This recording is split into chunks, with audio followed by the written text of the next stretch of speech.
Assalamualaikum warahmatullahi wabarakatuh. Selamat pagi anak-anak, salam sehat semuanya. Apa kabarnya hari ini? Semoga kita dalam keadaan sehat semuanya. Oke, sebelum kita mulai belajar, Bapak akan memulai dengan membaca doa dulu ya. Kita berdoa menurut kepercayaan dan agamanya masing-masing. Berdoa dimulai.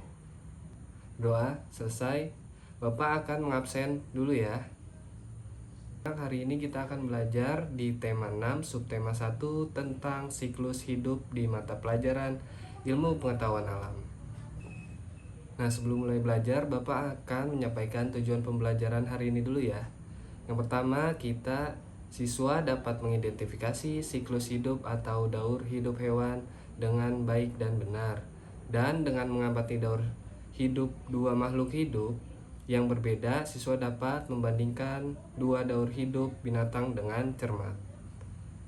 Nah, sebelum Bapak tanyakan siklus hidup hewan yang ada di belakang Bapak, apa yang kamu ketahui tentang siklus hidup atau daur hidup hewan? Ada yang tahu? Apa yang kalian ketahui tentang siklus hidup hewan yang ada di belakang Bapak? Tahukah kamu tahapan pertumbuhan hewan dari kecil sampai dewasa disebut daur hidup hewan?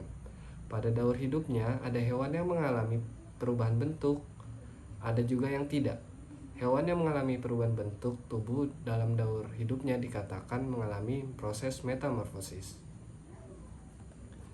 Nah, untuk metamorfosis itu terbagi menjadi dua, ada metamorfosis sempurna dan tidak sempurna. Hewan yang mengalami metamorfosis sempurna mempunyai bentuk tubuh yang sangat berbeda. Pada saat telur menetas, bentuk hewan tidak sama dengan bentuk induknya. Hewan yang mengalami metamorfosis tidak sempurna ketika telur menetas, bentuk hewan mirip dengan bentuk tubuh induknya. Nah, di sini Bapak akan menjelaskan tentang daur hidup katak salah satunya. Katak berkembang biak dengan cara bertelur di dalam air.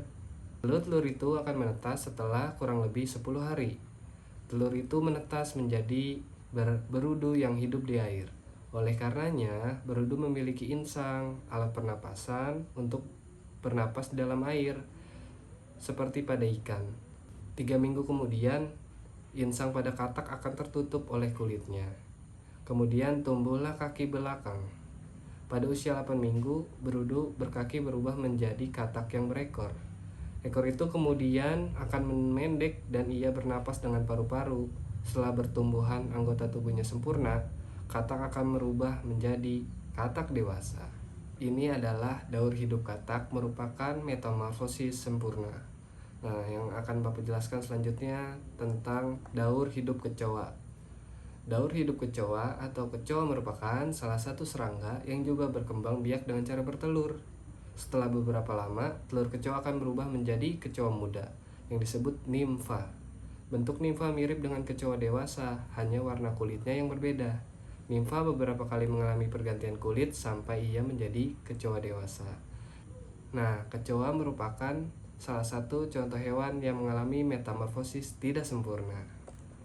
Nah, kesimpulannya, siklus hidup atau daur hidup itu merupakan pertumbuhan hewan dari kecil sampai dewasa.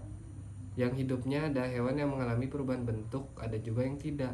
Hewan yang mengalami perubahan bentuk tubuh dalam daur hidupnya dikatakan mengalami proses metamorfosis. Dan metamorfosis itu terbagi menjadi dua, ada metamorfosis sempurna dan tidak sempurna. Baik, coba kalau misalkan hewan kupu-kupu itu termasuk metamorfosis sempurna atau tidak sempurna? Kalau nyamuk itu metamorfosis sempurna atau tidak sempurna? Ada yang mau ditanyakan sebelum kita menutup pelajaran pada hari ini? Pelajaran sudah selesai, Bapak akan memberikan tugas buka buku temanya, buku tema 6, buka buku halaman 6. Tugasnya dikerjakan di halaman 6 ya. Nanti kirimkan tugasnya ke WhatsApp Bapak ya.